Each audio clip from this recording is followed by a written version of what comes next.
You didn't kill it. It was already dead when you bought it. That $3 basil pot is not one plant.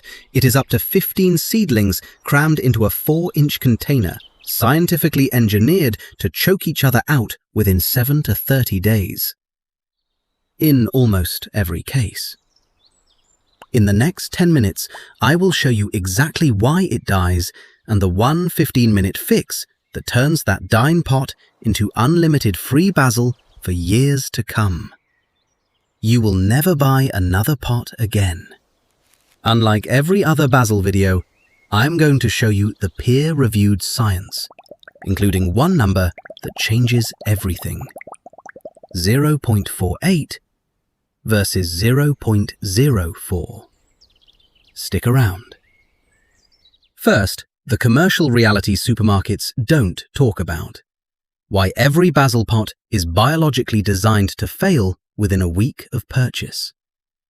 Then, 3 numbers from peer-reviewed research that prove one $3 pot can save you $75 a year and give you basil far more flavorful than anything from the store. And finally, the exact 15-minute rescue protocol. 1 cut above the node, 1 warm glass of water. That is the whole thing. This is about 10 minutes. Grab your basil pot, let us go. Here is the thing. When you walk into a grocery store and pick up that beautiful full pot of basil, you are not looking at a healthy plant. You are looking at a business model. Commercial growers sow 5 to 15 seeds into one 4-inch pot. They grow it in a greenhouse for 4 to 6 weeks until the canopy looks full and lush. Then it ships to your store. That beautiful full pot? It is a temporary illusion designed to last until payday. My grandmother used to say, plants need room to breathe, just like people. But in a grocery store pot, they are doing the exact opposite. They want you back next week. That is the entire strategy. Nothing personal, just business. But here is where it gets interesting. Pull that plant out of its pot and look at the roots.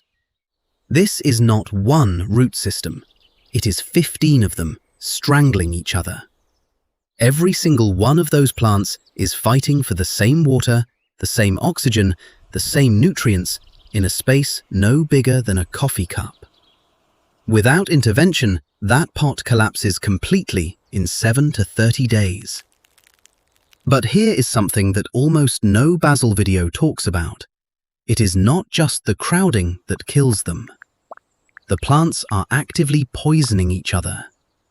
Basil roots release natural compounds into the soil, compounds that suppress the growth of surrounding basil plants.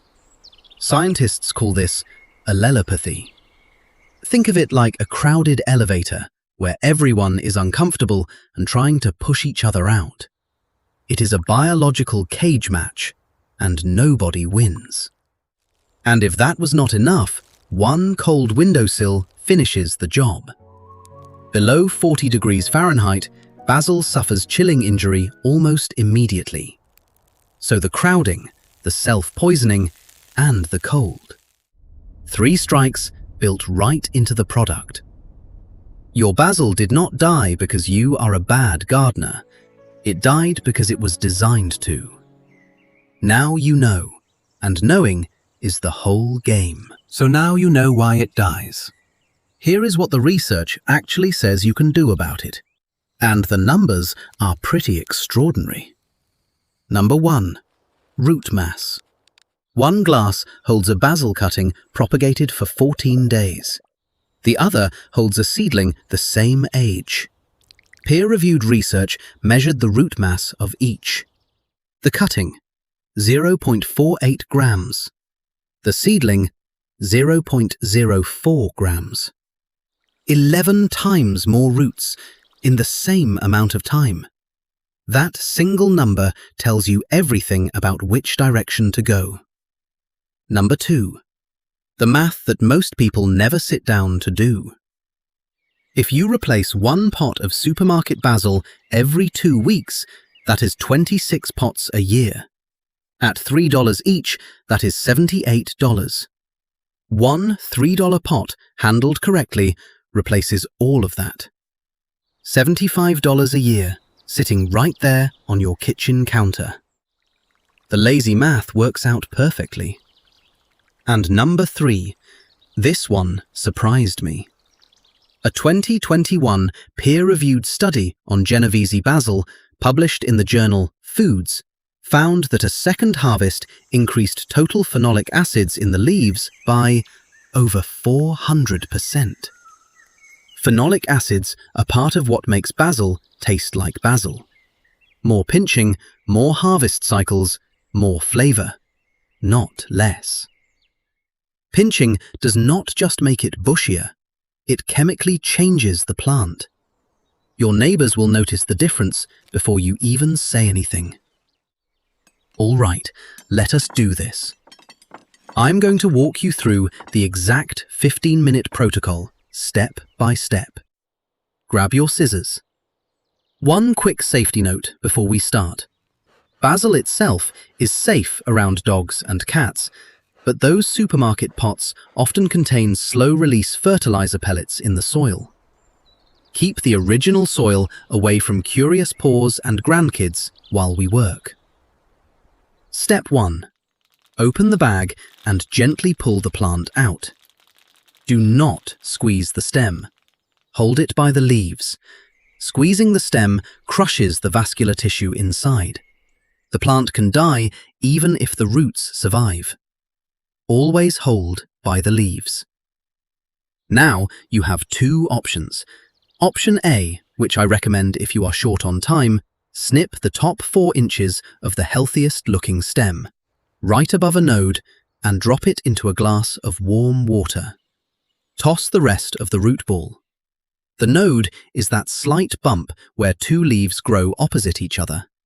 Cut right above it, not below it, not in the middle of the stem between nodes, right above the node. I will say that one more time because this is where most people go wrong. Right above the node. Option B, if you have 15 minutes, separate the individual plants, 1 per pot, into fresh compost. More work up front, but you end up with multiple plants instead of 1 cutting. 1 plant per pot, non-negotiable. Now, the most important habit once your plant is established. Pinching. Here is why this works. Think of the growing tip as the lead car on a highway. It sends out a hormone called auxin, and that hormone keeps every side branch at a red light. The moment you snip that tip, the lead car disappears. Every light turns green. 2 new branches grow exactly where you made that cut.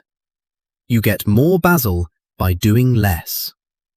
Wait until your plant has 6 to 8 true leaves and is roughly as tall as your open hand. Then pinch right above a node. One more thing. The moment you see flower buds forming, pinch them off immediately.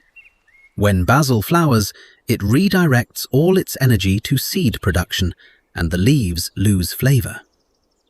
Keep pinching the buds, and your plant stays productive indefinitely. Here is the entire basil strategy in 1 sentence.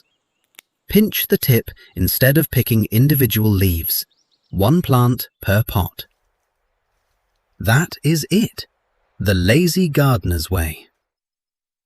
Before we wrap, 3 quick things that trip people up every single time. Mistake 1. Cutting in the middle of the stem between 2 nodes. That section will rot within 48 hours before any roots can form. Always cut right above the node. Mistake 2.